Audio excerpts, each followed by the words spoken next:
Hey y'all, it's Pete Thorn. It's time for Wednesday Q&A. All right, let's dive right in. I'm going to say maybe hold off on sending me more questions for now because I'm so backed up that it's getting silly. So, yeah, I'm just going to answer a whole bunch of the questions that I've got to get to before I take any more new ones.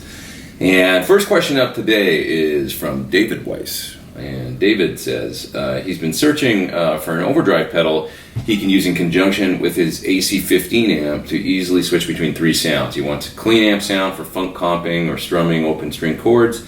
He needs a crunchy rhythm with soft to medium distortion for chunky palm muting on the low E and A strings. And then the third tone he wants is a lead solo with boost and lots of distortion.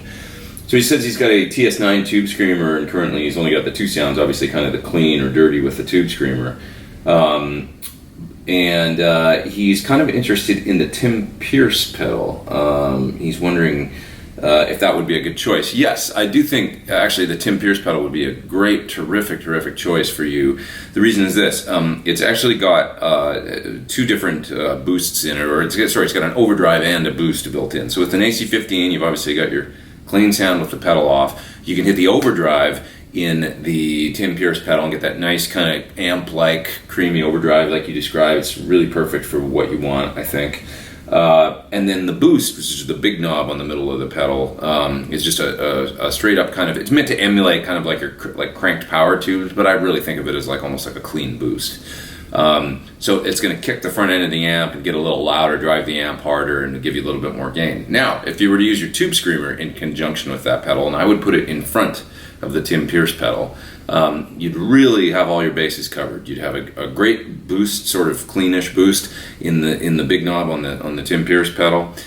You'd have your rhythm kind of overdrive grindy thing covered with the overdrive in the Tim Pierce pedal, and then you could hit the tube screamer and it'll drive into the pedal, into the Tim Pierce pedal, and add some mids and sustain and nice kind of for singing lead type stuff. It'll sound great for that. If you want to, you could turn on all three things at once and just be really ripping. The clean boost is going to give you a bit of a volume bump into the AC15. You get it. You get what I'm saying. You're really covered in many different ways if you've got that setup going. So yeah, for sure, check out the Tim Pierce pedal. I think it's a great idea. Keep in mind too, you can use that clean boost in the Tim Pierce pedal for just kind of making clean parts jump out and stuff too. So it'll give you a really versatile setup, I think. Okay, let's see who's up next here. Tron wants to know. He says he's been looking at my UAD tone videos, which is got my UAD Apollo interface sitting here, and he's talking about the videos that I make where I make guitar tones totally from plugins in the UAD format. And he says he's been looking at the plugins and he finds them to be quite expensive. Are they worth it? And how do they respond to the controls on the guitar, such as tone and volume? They are, not inexpensive plugins, that's for sure, but they sound great. Some of their amplifier plugins, I think my favorite these days is really the Friedman Dirty Shirley plugin, the DS40. That plugin, you can get great clean sounds out of it if you run the master all the way up on it, and then you just bring up the preamp gain and bring it up to 2, and it sounds awesome for clean sounds. And then, of course, you can grind it up and, get that kind of more like a Marshall-y sort of drive out of it very easily. And that particular plug-in, you can get that one and just see if it doesn't give you all the mileage that you need for most things you do, because I think it's a really good sounding guitar amplifier plug-in. You don't need a million different amp plugins to cover your basses. Get a good bass amp plugin, maybe the B15 one, and try the DS40. Great thing about UAD is, of course, you can demo all of the plugins for 15 days before you have to buy them.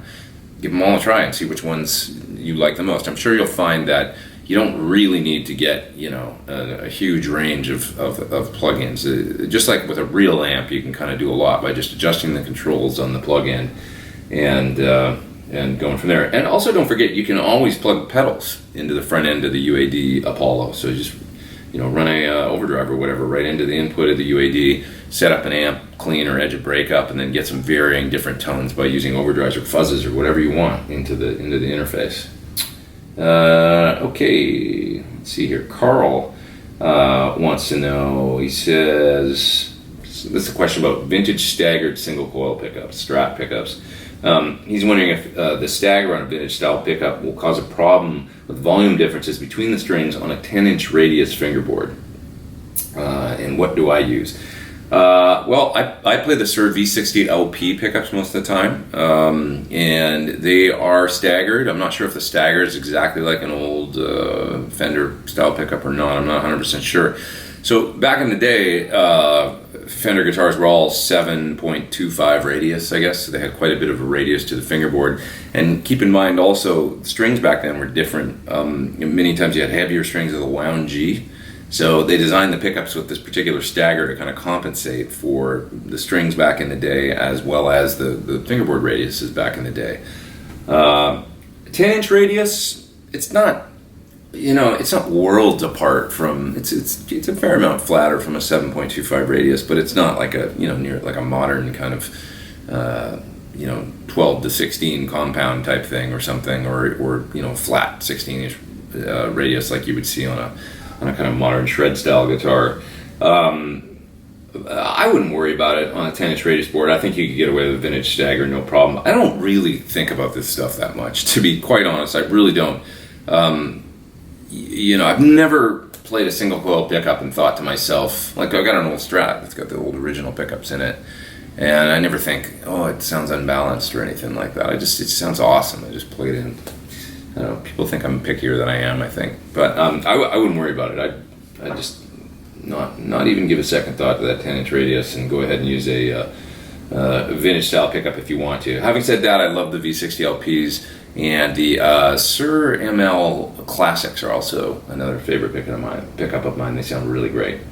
Ty Sharon has a question. He says, when I get hired to do guitar on tour for a big artist, how do I prep? Do they send me guitar, high mix tracks, or do I have to learn things by ear? What if the artist isn't really guitar heavy, and how do I show up to rehearsal the most prepared? Well, it's really great questions. Now, no two gigs are the same. I always say this, but it's like sometimes, I have gotten mixes where the guitar is bumped up in the mix so I can hear it more clearly, and that is super helpful and really cool if you can get that. That would be rare, though, I would say.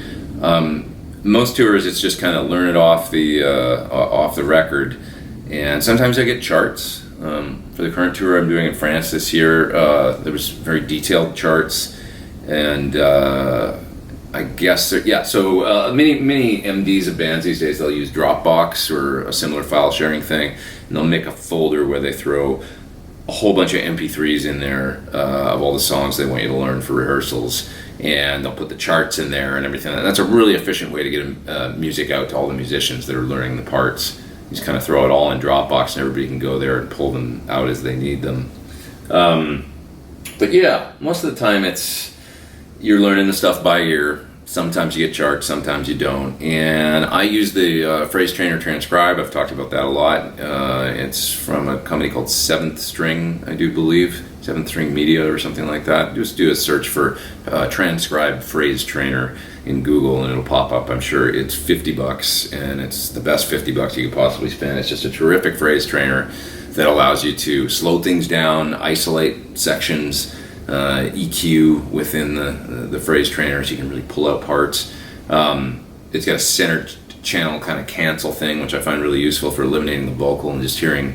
Many times in a mix, guitar parts are panned hard right and left, so you pull out the center, and then you can really hone in on those hard right and left parts and hear what's going on.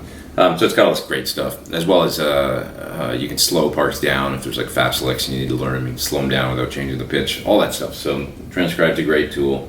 Yeah, you want to show up as prepared as possible. Make lots of notes so that, if you're going into a first day of rehearsal and you had to learn 30 tunes or something like that, it's going to be hard to remember everything. So just make notes for every song with maybe all your, effects changes and things like that. And maybe a little cheat sheet, like this is the one that has the intro that has the drum fill at the beginning, or whatever you need to do to kind of cue yourself in so that when the MD calls out a tune to play, you're not confused and you're prepared to go.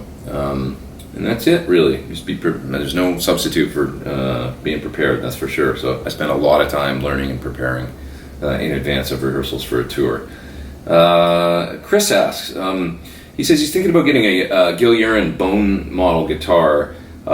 He's got a few guitars that are he's got a few guitars. I don't really understand exactly what he's saying here, but basically he's saying it's a lot of money, and he's kind of anxious about putting so much money into one guitar.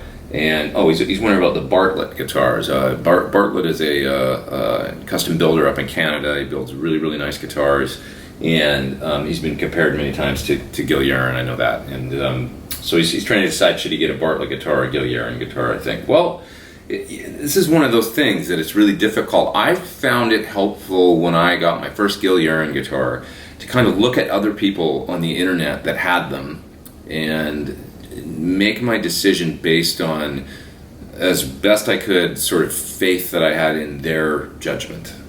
So I guess that's what you're asking from me. But I remember there's a guy down in Texas who's a guitar collector, and he has a bunch of old Les Paul bursts and gold tops and stuff like that. And he's kind of an authority on those guitars for sure.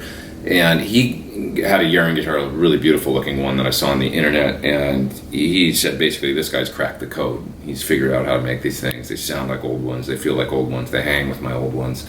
And that was really the thing that pushed me over the edge, was hearing him say that, because I knew that he had a great perspective on those old Gibson guitars and what made them tick. And another guy that gets mentioned a lot is Bartlett, for sure. And so the great thing these days is we have these resources with the internet and whatnot, where you can email people on the gear page or whatever. You can kind of direct message people and say, hey, so how do you feel? There's probably many people on there that, maybe not many, but I'm sure you could track down some people that have owned both, from both builders, and maybe have some opinions. I haven't, so I can only speak to the quality of Gil's guitars, which they're absolutely exceptional. You pick them up and you're just like, oh my god, like from moment one, they feel incredible, and then you plug them in and you go, whoa, like I've never heard anything that sounded quite that cool. So exceptional, for sure. I have played a couple Bartletts, and I thought they felt good. It really definitely in the same ballpark. Seems like the guy makes terrific guitars. I've never plugged one in or spent a long time with one, so I'm not a total authority. I would say rest assured, Gil's guitars, you're not going to get it and dislike it. I've never heard of anybody not digging it. When they got one of his guitars, they're just outstanding instruments. So really fantastic. Gil and I've got a black one that you may have seen in a couple videos that I've done recently, and that guitar it's a little bit different than some of the other bone guitars. It's got some unique features and stuff like that, and you could ask Gil about that if you're interested, and maybe get one to the spec that I've got. I love the thing. It's super cool. A couple little things about the neck angle and the frets and things that he's changed that we've been working on together, and that guitar just smokes. It's like great tone, feels incredible, and I think it looks super cool too with the black finish and everything, and the chrome knobs he used on it and stuff. It's got almost a cross between sort of Gretsch and Guild and Les Paul sort of look. It looks familiar, and yet it's its own thing. Hope that's helpful. Okay, let's see here. I'm missing this person's name. Oh, I think it's Tom. Okay, Tom from the Netherlands. Another question kind of about Les Pauls. He's been saving up, and his budget, he wants to get a Les Paul, like a nice Les Paul or Les Paul style guitar. Budget is max $4,500. He says, should you look for a boutique-ish guitar like a Collins PRS or Nick Huber, or just go with a Gibson Custom Shop, although they have become quite expensive. He's looking for articulate but aggressive meaty lead tone, like Gary Moore or Joe Bonamassa. Well, dude, it's so hard. It's like such a personal thing, Used historics are a great deal, I think, because I'm talking about Gibsons here, because the number one deal out there, I would say, is a used R7, which is the 57 reissue. The gold tops are just not as expensive, but it's the same guitar as a burst. So, for somewhere in the neighborhood of generally, I think around $2,500, you can get a killer, great historic gold top. The ones post 2013, 2012 or 13, that was when they started to really get the finish looking right to me, the gold color. And in addition to that, they don't have the thing around the truss rod condom or whatever on the truss rod. They did away with that. And some people think that kills tone, having that thing on the truss rod in the neck. And they also started using real hide glue, and some of these changes that people felt like, okay, they're really getting closer and closer to the real deal. So maybe you want to look for a post 2013 R7 gold top. That'd be a great deal, or R8, because they don't have as fancy of a top, and you might be able to get one for somewhere within your $4,500 range there. I'm not 100% sure. Having said that, if you see a great Collings, those guys build beautiful guitars. So does Nick Huber, and if you see a PRS you like, PRS is kind of its own thing. I feel like it's a distinctly sort of different guitar in many ways. I think closest thing is the McCarty that I know. I'm not super familiar with the PRS line right now either, but I had a McCarty once, and that was a really, really nice guitar. A solid instrument that felt and sounded the closest to any PRS I played, to the real sort of Les Paul type thing.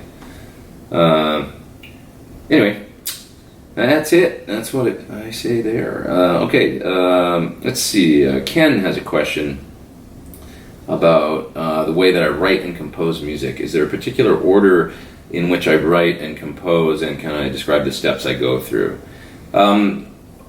Generally speaking, it all starts off the guitar, so I pick up the guitar and maybe start writing a chord progression or a riff.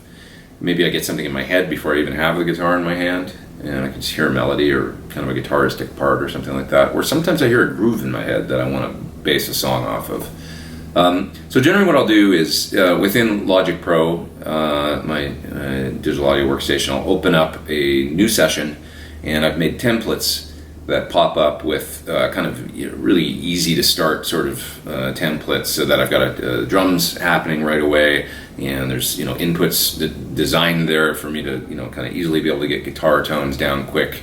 There's a bass channel, that kind of thing. So a bunch of faders open up within Logic, and a session opens up, and it's like I can start with a kind of a working sort of skeleton arrangement really quickly.